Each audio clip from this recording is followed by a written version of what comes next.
बलदेव राम, सहायिकाचार्य हिंदी, राजकीय महाविद्यालय Merta city, BA part 3, paper Hindi second. Hindi कहानी की विकास यात्रा के ऊपर आज विचार विमर्श करेंगे।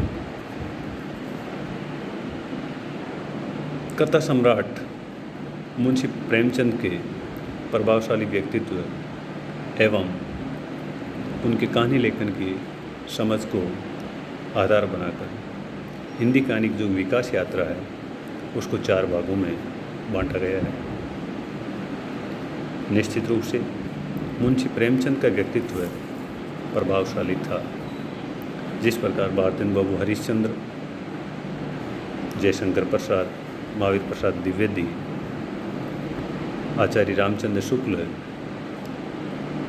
इनका व्यक्तित्व प्रभावशाली था और किसी न किसी युग का इनके नाम को नामकरण किया है, वैसे ही इनके प्रभावशाली व्यक्तित्व को केंद्र बिंदु मानते हुए हिंदी कहानी को या हिंदी कहानी की विकास यात्रा को 4 भागों में बांटा गया है। पूर्व प्रेमचंद युग, प्रेमचंद युग, प्रेमचंदोत्तर युग और स्वातंत्र्योत्तर युग। पूर्व प्रेमचंद युग 1800 ईस्वी से 1916 ईस्वी तक की जितनी भी कहानियाँ या जिनमें हल्के फुल्के जो कहानी के तत्व देखने को मिलते हैं वो सारा का सारा कहानी से संबंधित लिटरेचर इसमें शामिल किया जाता है। इसको आरंभिक युग के नाम से भी जाना जाता है। प्रेमचंद युग 1916 से 1936 ईस्वी तक का जो कालखंड है वो प्रेमचंद युग। 1936 से 1950 तक का कहानी लेखन का जो टाइम पीरियड था वो प्रेमचंदोत्तर युग तथा स्वातंत्र्योत्तर युग यानी 1950 के बाद की जो कहानियाँ हैं उनको इस युग की कहानियों में समेटा जाता है। हिंदी कहानी की विकास यात्रा का प्रारंभ 1900 ईस्वी के आसपास ही मानना समीचीन प्रतीत होता है, यानी उचित प्रतीत होता है, क्योंकि इससे पूर्व हिंदी में कहानी जैसी किसी विधा का सूत्रपात नहीं हुआ था। यानी जो कहानी जैसा जो लिटरेचर इस समय देखने को मिलता है उसमें कहानी के जो तत्व हैं उनके ऊपर यदि उनका मूल्यांकन किया जाए या उनकी समीक्षा की जाए तो वो निश्चित रूप से कहानी लेखन के ऊपर खरी नहीं उतरती है, कहानी तत्वों के आधार पर खरी नहीं उतरती है। हिंदी की प्रथम कहानी कौन सी है, यह विवादास्पद प्रश्न है तथा इस पर लोगों की एक राय नहीं है, यानी मतैक्य इस पर देखने को नहीं मिलता है। आधुनिक हिंदी साहित्य में कहानी रचना का प्रारंभ प्राय गोकुलनाथ द्वारा रचित 84 वैष्णवों की वार्ता तथा 252 वैष्णवों की वार्ता से माना जाता है। उक्त दोनों ग्रंथों में वैष्णव भक्तों की कथाएं वर्णित है। आधुनिक हिंदी कहानी में जिन मानदंडों को आधार बनाया या जिनको निश्चित किया गया है उसके ऊपर या इन कहानी तत्वों के आधार पर इन दोनों वार्ता ग्रंथों का मूल्यांकन किया जाए तो निश्चित रूप से ये कहानी प्रतीत नहीं होती है तथा इनको कहानी ने कह करके चरित्र कहना ही उपयुक्त या युक्ति संगत जान पड़ता है।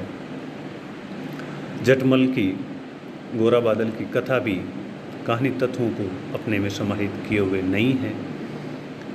18वीं शताब्दी के प्रारंभ में मुंशी सदासुखलाल की सुख सागर, लल्लूलाल की प्रेम सागर तथा सदल मिश्र की नासिकेतोपाख्यान आदि रचनाएं सामने आती है, लेकिन कहानी तत्वों के ऊपर ये रचनाएं भी खरी नहीं उतरती है।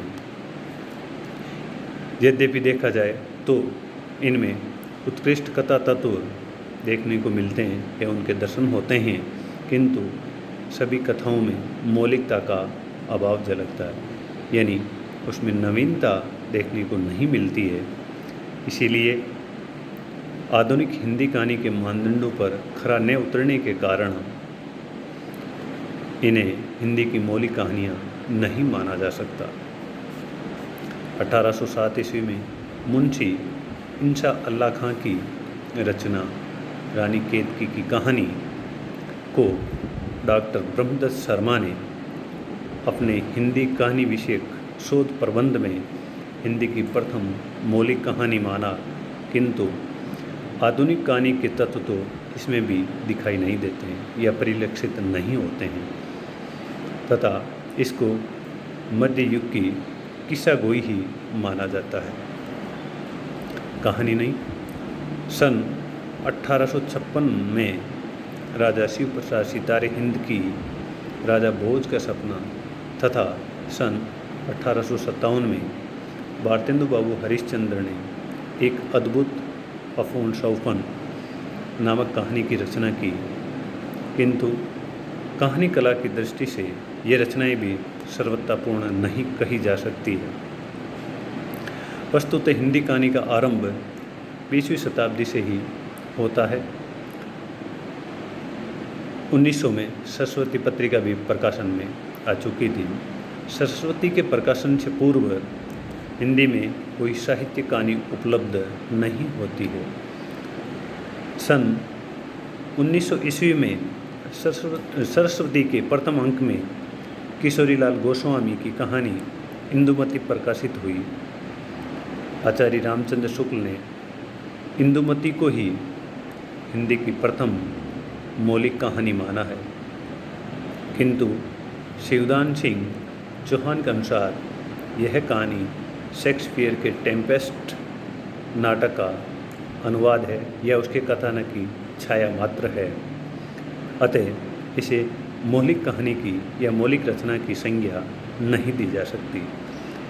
इधर नवीन अनुसंधानों के आधार पर यह सिद्ध हुआ कि सन 1901 में एक टोकरी भरी मिट्टी कहानी का प्रकाशन छत्तीसगढ़ मित्र नामक पत्रिका में हुआ था, जिसके लेखक माधवराव सप्रे थे, अतः इसे ही हिंदी की सर्वप्रथम मौलिक कहानी माना जा सकता है या कहा जा सकता है। सन 1902 में मास्टर भगवान दास की प्ले की चुड़ैल, 1903 में रामचंद्र शुक्ल की 11 वर्ष का समय, 1906 में बंग महिला की दुलाई वाली, 1909 में वृंदावन लाल वर्मा की राखी बंधभाई तथा मैथिलीशरण गुप्त की नकली किला आदि कहानियाँ सरस्वती में प्रकाशित हुई। 1911 में इंदु पत्रिका में जयशंकर प्रसाद की ग्राम नामक कहानी प्रकाशित हुई, जो कहानी कला की दृष्टि से एक उत्कृष्ट कहानी है। डॉक्टर रामरतन भटनागर ने इसे ही हिंदी की प्रथम मौलिक कहानी माना है। सन 1911 में ही भारत मित्र में डॉक्टर चंद्रदत्त शर्मा गुलेरी की सुखमय जीवन तथा 1912 में जयशंकर प्रसाद की रसिया बालम विशुंबरनाथ की परदेसी कहानियाँ निकली। 1913 में राधिका रमन प्रसाद सिंह की कानों में कंगना तथा विशुंबरनाथ कोशी की रक्षाबंधन प्रकाशित हुई। सन 1915 में हिंदी की युग प्रवर्तक कहानी उसने कहा था प्रकाशित हुई, जिसके कहानीकार चंद्रदत्त शर्मा गुलेरी जी थे। ये ऐतिहासिक महत्व की कहानी है। सन 1916 में हिंदी कहानी के क्षेत्र में कथा सम्राट मुंशी प्रेमचंद जी का पदार्पण हुआ और उनकी सुप्रसिद्ध कहानी पंच परमेश्वर प्रकाशित हुई। यहीं से प्रेमचंद युग प्रारंभ होता है। पूर्व प्रेमचंद युग में गद्य का विकास हुआ। इस काल की कहानियों में समाज और व्यक्ति की वास्तविकताओं तथा समस्याओं के निर्देश की कोई बात नहीं थी। इनमें यथार्थबोध भी देखने को नहीं मिलता है। कल्पना का अतिरेक इनमें देखने को मिलता है तथा तिलस्मी और अहिहारी घटनाओं की इनमें प्रधानता थी।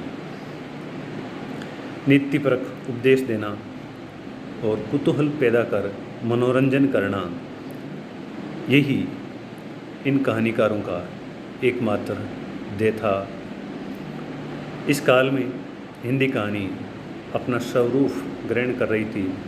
उसकी शिल्प विधि का विकास धीरे धीरे हो रहा था और नए नए विषयों पर कहानी लेखन हो रहा था। कवि वचन सुधा, हरिश्चंद्र मैगजीन, हिंदी प्रदीप, सूर सुधानिधि और क्षत्रिय आदि पत्रिकाएं भी इस समय प्रकाशित हो चुकी थी, जिन्होंने कहानी के विकास में अपनी भूमिका को बखूबी निभाया। शिल्प की दृष्टि से इस समय की कहानियों में मौलिकता, नवीनता का नितांत अभाव रहा। तथापि भावी विकास के लिए इन कहानियों ने बुनियाद का काम किया, यानी कहानी की जो भूमिका है उस भूमिका को पूरा करने का पूर्व प्रेमचंद युग ने अपना पूरा योगदान दिया। हिंदी कथा यात्रा के इस प्रथम चरण में कहानी अब भी बाल्यावस्था में थी, यानी ये इसका शुरुआती काल था। इसलिए इनमें कहानी के जो तत्व है उनके ऊपर इनका मूल्यांकन किया जाए तो निश्चित ही ये खरी नहीं उतर सकती। प्रेमचंद के आगमन से पूर्व ही हिंदी कहानी का कोई सशक्त रूप उभर नहीं पाया था, किंतु अपवाद रूप में गुलेरी जी और जयशंकर प्रसाद की कहानियों को लिया जा सकता है। इस विवेचन से स्पष्ट है कि हिंदी कहानी का विकास लगभग 1900 ईस्वी से प्रारंभ हुआ और धीरे धीरे उसका मौलिक स्वरूप एवं स्वतंत्र सत्ता विकसित हुई। उसने कहा था, कहानी को हिंदी कहानी के विकास के प्रथम सोपान की महत्वपूर्ण उपलब्धि कहा जा सकता है। कहानी का मूल विषय है आदर्श प्रेम, जो त्याग और बलिदान के लिए प्रेरित करता है। कथ्य, शिल्प और विषय वस्तु सभी दृष्टिकोणों से ये कहानी बेजोड़ है। निश्चित रूप से ये कहानी अपने आप में एक नायाब नमूना टाइप कहानी है। कहानी का शीर्षक भी यदि देखा जाए तो उसने कहा था, यानी उसने क्या कहा, जो कहा वो पूरा हुआ कि नहीं हुआ, यानी शीर्षक की जो विशेषताएं होती है उन सारी विशेषताओं को ये शीर्षक अपने में समाहित किए हुए और निश्चित रूप से इस प्रकार के शीर्षक पाठकों को आकर्षित करते हैं। तो चंद्रदत्त शर्मा गुलेरी ने केवल 3 कहानियाँ लिखी थी, सुख में जीवन, बुद्धू को कांटा, और उसने कहा था तो 3 कहानियों के आधार पे इतनी प्रसिद्धि पाने वालों में ये कुछ विरले ही कहानीकार हुए हैं, जिनमें से एक गुलेरी जी हैं। ये था पूर्व प्रेमचंद युग। इस युग की जो कहानियाँ हैं निश्चित रूप से कहानी के जो तत्व हैं उनके ऊपर इतनी खरी नहीं उतरती है, क्योंकि ये कहानी का बाल्यकाल या बाल्यावस्था थी। अगले अध्याय या चैप्टर में अपन प्रेमचंद युग के बारे की जो कहानियाँ हैं उनकी क्या विषय वस्तु थी, उनमें क्या लिखा है और कहानी तत्वों के ऊपर वो खरी उतरती कि नहीं उतरती है, इनको ऊपर विचार विमर्श करेंगे। धन्यवाद।